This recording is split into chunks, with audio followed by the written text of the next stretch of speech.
Hello बच्चों, welcome back to my YouTube channel KV study में। बच्चों, आज का ये वीडियो बहुत ही महत्वपूर्ण होने वाला है, क्योंकि आज की इस वीडियो के अंतर्गत मैं आप सभी को कक्षा 10 हिंदी का मोस्ट इम्पॉर्टेंट ऑब्जेक्टिव क्वेश्चन बताऊंगा, जो कि आपके बोर्ड एग्जाम में पूरे 20 मार्क्स में पूछे जाते हैं। बच्चों, अगर आप लोग 20 मार्क्स पाना चाहते हैं तो वीडियो को अंत तक देखिएगा, क्योंकि आज का ये वीडियो बहुत ही महत्वपूर्ण होने वाला है। ठीक है, अगर वीडियो पसंद आए तो प्लीज़ लाइक एंड सब्सक्राइब करिएगा। चलिए बिना देरी किए वीडियो को स्टार्ट करते हैं। हमारा पहला क्वेश्चन है कि हिंदी का प्रथम उपन्यास है, जो हिंदी का प्रथम उपन्यास है वो कौन सा है। ठीक है, पहला ऑप्शन है परीक्षा गुरु, या ममता, या गोदान, या इनमें से कोई नहीं। तो जो इसका राइट आंसर होगा वो परीक्षा गुरु होगा। ठीक है, ये हिंदी का प्रथम उपन्यास है। ठीक है, नेक्स्ट क्वेश्चन है कि हिंदी की प्रथम कहानी है कफन, या ममता, या इंदुमती, या इनमें से कोई नहीं। तो जो इसका राइट आंसर होगा वो इंदुमती होगा। ठीक है, ये हिंदी की प्रथम कहानी है इंदुमती। ठीक है, अब नेक्स्ट क्वेश्चन देखते हैं। नेक्स्ट क्वेश्चन है कि एकांकी सम्राट कहा जाता है। एकांकी सम्राट किसको कहा जाता है? हरिकृष्ण प्रेमी को, या सेठ गोविंद दास जी को, या रामकुमार वर्मा जी को, या मोहन राकेश को। तो एकांकी जो सम्राट कहा जाता है वो रामकुमार वर्मा जी को कहा जाता है। ठीक है, रामकुमार वर्मा इसका राइट आंसर होगा। चलिए नेक्स्ट क्वेश्चन देखते हैं कि छायावादी युग के कवि हैं। जो छायावादी युग के जो कवि हैं वो कौन है? नरेंद्र शर्मा जी, या भवानी प्रसाद सिंह जी, या सूर्यकांत त्रिपाठी निराला जी, या गिरिजा कुमार माथुर जी। तो जो इसका राइट आंसर होगा वो सूर्यकांत त्रिपाठी या निराला जिसको हम कहते हैं। ठीक है, इसका राइट आंसर होगा। ठीक है, चलिए नेक्स्ट क्वेश्चन देखते हैं। नेक्स्ट क्वेश्चन है कि शोक विकल सब रोवहि रानी, रूप राशि बल तेज बखानी। इसमें कौन सा रस है, ये पूछा है। पहले पूछता था करुण रस किसे कहते हैं, पहले परिभाषा इसका पूछता था, लेकिन अब यह चेंज हो गया है।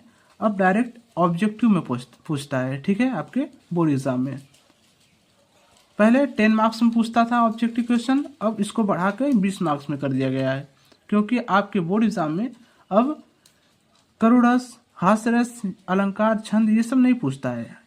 पूछता है पर ऑब्जेक्टिव में पूछता है। ठीक है, कुछ इस प्रकार। तो शोक विकल सब रोवहि रानी, रूप राशि बल तेज बखानी, इसमें कौन सा रस है ये पूछा है।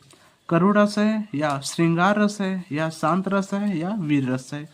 तो इसमें जो करुण रस है। ठीक है, शोक विकल सब, शोक का अर्थ आ गया करुण रस, मतलब जिसमें शोक आ जाए वो मान लीजिए करुण रस है। ठीक है, तो इसका जो राइट आंसर होगा वो करुण रस होगा। ठीक है, अब आगे क्वेश्चन देखते हैं। जो अगला क्वेश्चन है, जो सुमिरत सिद्धि होय गण नायक करिवर बदन, के दोनों चरणों में कितनी मात्राएं हैं।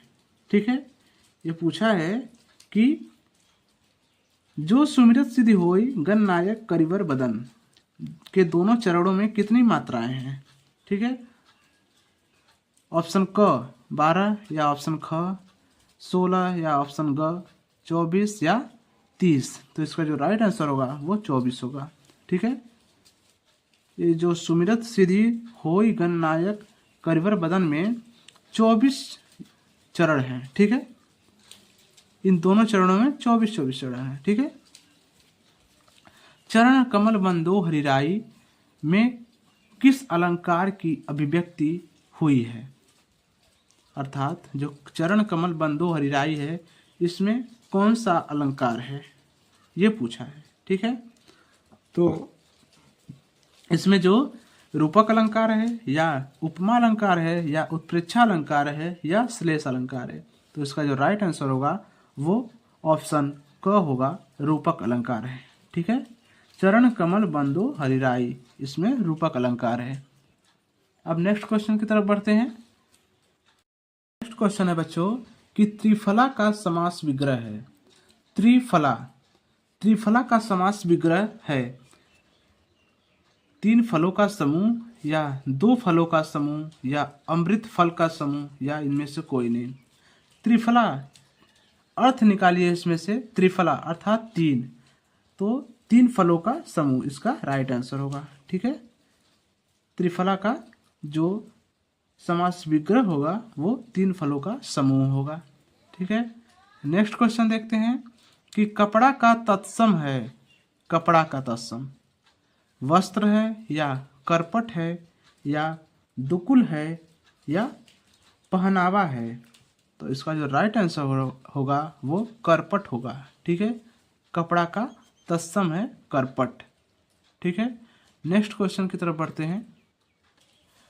नेक्स्ट क्वेश्चन है कि अग्नि का पर्यायवाची है, अग्नि का पर्यायवाची क्या है? अनल है या पावक है या आग है या उपर्युक्त सभी है। तो देखिए, जो अग्नि का पर्यायवाची होता है वो अनल भी होता है, पावक भी होता है, आग भी होता है, अर्थात ये उपर्युक्त सभी होगा। ठीक है, अब नेक्स्ट क्वेश्चन देखते हैं। नेक्स्ट क्वेश्चन है कि अनुमान, अनुमान शब्द में कौन सा उपसर्ग लगा है? अनुमान शब्द में कौन सा उपसर्ग लगा हुआ है? अनु या अन या मान या इनमें से कोई नहीं। तो जो अनुमान में शब्द लगा है वो अनु लगा हुआ है, अनु उपसर्ग लगा हुआ है। ठीक है, नेक्स्ट क्वेश्चन है कि तथेव में संधि विग्रह है, तथेव में संधि विग्रह है तथा प्लस एव या तथ प्लस एव या तथैव प्लस एव या तथ प्लस एव। तो इसका जो राइट आंसर होगा वो तथ प्लस एव होगा। ठीक है, तथेव में जो संधि विग्रह है वो तथ प्लस एव है। ठीक है, नेक्स्ट क्वेश्चन है कि पठतु किस लकार का रूप है? जो पठतु है वो किस लकार का रूप है? लोट लकार का या लट लकार का या लठ लकार का या लिट लकार का। तो इसका राइट आंसर होगा वो लट लकार होगा। ठीक है, जो पठतु में लकार है वो लट लकार है। नेक्स्ट क्वेश्चन है कि घुमक्कड़ शास्त्र के लेखक हैं। घुमक्कड़ शास्त्र के, घुमक्कड़ शास्त्र के लेखक हैं मोहन राकेश जी या राहुल सक्रियातन जी या धर्मवीर भारती जी या अज्ञे जी। तो जिसका राइट आंसर होगा वो राहुल साकृत्यायन होगा। ठीक है, घुमक्कड़ शास्त्र के लेखक हैं। अब नेक्स्ट क्वेश्चन है कि ढूंढा आम किसकी रचना है? ढूंढा आम भगवत शरण उपाध्याय जी की या रामधारी सिंह दिनकर जी की या हजारी प्रसाद द्विवेदी जी की या महावीर प्रसाद द्विवेदी जी की। तो जो इसका राइट आंसर होगा वो भगवत शरण उपाध्याय जी की ये रचना है। ठीक है, ढूंढा आम। अब नेक्स्ट क्वेश्चन की तरफ बढ़ते हैं। तो जो नेक्स्ट क्वेश्चन है कि पानी में चंदा और चांद में आदमी के लेखक हैं। पानी में चंदा और चांद में आदमी के लेखक हैं जयप्रकाश भारती जी या धर्मवीर भारती जी या आचार्य रामचंद्र शुक्ल जी या प्रताप नारायण मिश्र जी। तो जो इसका राइट आंसर होगा वो जयप्रकाश भारती जी होगा। ये पानी में चांद और चांद पर आदमी के लेखक हैं। नेक्स्ट क्वेश्चन है कि वीर गाथा काल के कवि हैं। वीर गाथा काल के कवि हैं भूषण जी या केशव दास जी या चंद्रबरदाई जी या घनानंद जी। तो जो इसका राइट आंसर होगा वो चंद्रबरदाई जी होगा। ठीक है, ये वीर गाथा काल के कवि थे। नेक्स्ट क्वेश्चन है कि हास्य रस का स्थायी भाव क्या है? हास्य रस का स्थायी भाव क्या होता है? शोक होता है या भय होता है या हास होता है या रौद्र होता है। तो देखिए बच्चों, जो हास्य रस का स्थायी भाव होता है वो हास होता है और जो करुण रस का स्थायी भाव होता है वो शोक होता है। ठीक है, अब आगे क्वेश्चन है कि शताब्दी में कौन सा समास है। शताब्दी में कौन सा समास है? कर्मधारय है या बहुव्रीहि है या द्विगु है या द्वंद्व है? तो देखिए बच्चों, जो इसका राइट आंसर होगा वो द्विगु होगा। ठीक है, शताब्दी में द्विगु समास है। ठीक है, अब नेक्स्ट क्वेश्चन है कि बादल का पर्यायवाची होगा वारिद या नीरज या अंबुज या पंकज। तो जो बादल का पर्यायवाची होता है वो वारिद होता है। ठीक है, इसका राइट आंसर होगा। भारत भारती के रचनाकार हैं भारतेंदु हरिश्चंद्र जी या मैथिली शरण गुप्त जी या बिहारी जी या अज्ञे जी। तो जिसका राइट आंसर होगा वो मैथिली शरण गुप्त जी होगा। ठीक है, ये इसके रचनाकार हैं। ठीक है, अब नेक्स्ट क्वेश्चन है कि अधिकार शब्द में कौन सा उपसर्ग है। जो अधिकार है उसमें कौन सा उपसर्ग लगा हुआ है? कार लगा हुआ है या अ लगा हुआ है या अधि लगा हुआ है या अधिक लगा हुआ है? तो इसका जो राइट आंसर होगा वो अधि। ये देखिए अधि, इसमें अधि उपसर्ग लगा हुआ है, तो इसका जो राइट आंसर होगा वो अधि होगा। ठीक है, अब नेक्स्ट क्वेश्चन है कि इति प्लस अस्त्र की संधि होगी। इति प्लस अत्र की संधि होगी इत्यत्र या इतित्र या इत्यत्र या इनमें से कोई नहीं।